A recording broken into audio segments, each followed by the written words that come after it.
नमस्कार, आवाज इंडिया में आप सभी का स्वागत है। मैं हूं सीमा और नजर डाल लेते हैं दिन भर की टॉप 20 खबरों पर। कश्मीर जाने वाली पहली वंदे भारत ट्रेन की शुरुआत 19 अप्रैल को होगी। प्रधानमंत्री नरेंद्र मोदी इस ट्रेन को हरी झंडी दिखाएंगे। ये ट्रेन कटरा से वाया श्रीनगर बारामूला तक चलेगी और अगस्त में जम्मू से चलने लगेगी। इसके साथ ही कश्मीर देश के बाकी रेल नेटवर्क से भी जुड़ जाएगी। प्रदेश के संभल में ईद और अलविदा जुम्मा की नमाज सड़कों और घरों की छतों पर नहीं अदा की जाएगी। ये जानकारी जिला प्रशासन ने दी है। मुस्लिम समाज के घरों की छतों पर नमाज अदा करने की अनुमति मांगी गई थी, लेकिन प्रशासन ने इसे नकार दिया है। नमाज केवल ईदगाह स्थल और मस्जिदों के अंदर ही पढ़ी जाएगी। अखिलेश यादव ने कहा है कि भाजपा को दुर्गंध पसंद है, इसलिए ये गौशाला बनवा रहे हैं। अखिलेश के इस बयान पर उत्तर प्रदेश में हंगामा खड़ा हो गया है।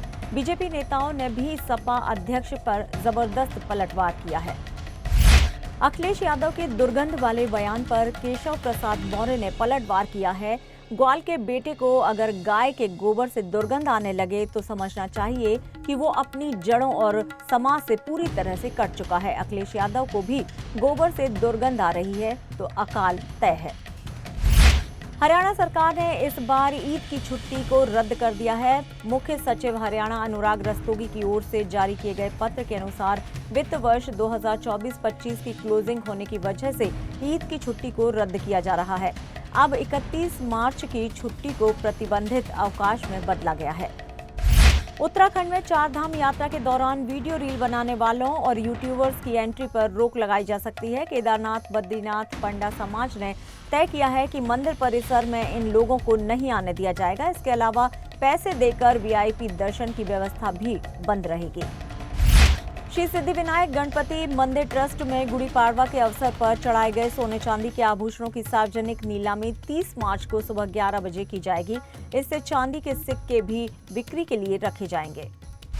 श्रीनगर में स्थित प्रतिष्ठित ट्यूलिप गार्डन पर्यटकों के लिए आधिकारिक तौर पर खुल गया है। जम्मू कश्मीर के मुख्यमंत्री उमर अब्दुल्ला ने फीता काटकर इसका शुभारंभ किया। मुख्यमंत्री ने गार्डन का दौरा किया और गैर स्थानीय पर्यटकों से बातचीत की। गार्डन में 74 बेहतरीन किस्मों के 1.7 मिलियन से अधिक फूल लगे हैं। रमजान के पवित्र महीने के दौरान अभिनेता राघव जुआल ने मुंबई के धारावी में जरूरतमंदों को खाना वितरित किया। जुआल ने लोगों को रमजान की शुभकामनाएं दी और कहा कि वे रोजा खत्म करने के बाद वापस आकर लोगों के साथ बैठकर खाना खाना चाहते हैं।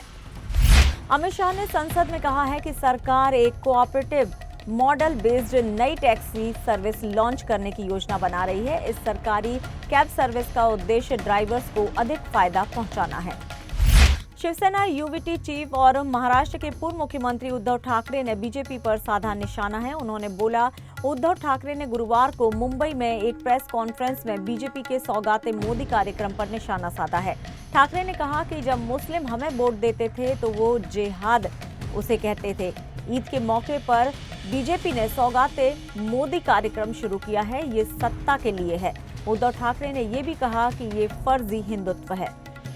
तमिलनाडु के मुख्यमंत्री एम.के. स्टैलिन के एक्स पर लिखा, तमिलनाडु की 2 भाषा नीति और निष्पक्ष परिसीमन पर दृढ़ आवाज पूरे देश में गूंज रही है और भाजपा घबरा गई है। अब माननीय योगी आदित्यनाथ हमें नफरत पर व्याख्यान देना चाहते हैं।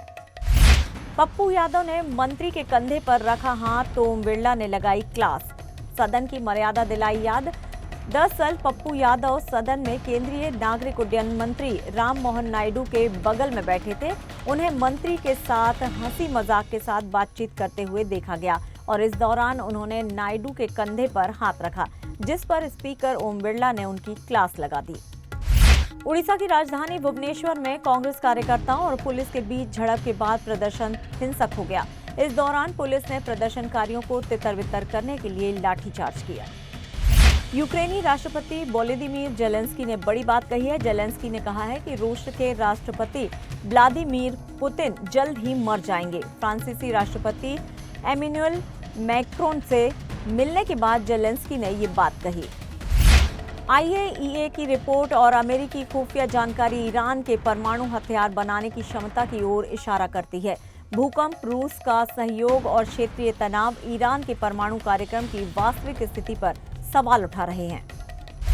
सोनू सूद ने पत्नी सोनाली सूद की सड़क दुर्घटना के बाद प्रशंसकों को उनके लिए दुआएं देने के लिए धन्यवाद दिया। उन्होंने कहा कि दुआ में बड़ी ताकत होती है। सोनाली और परिवार के अन्य 2 सदस्य ठीक हो रहे हैं।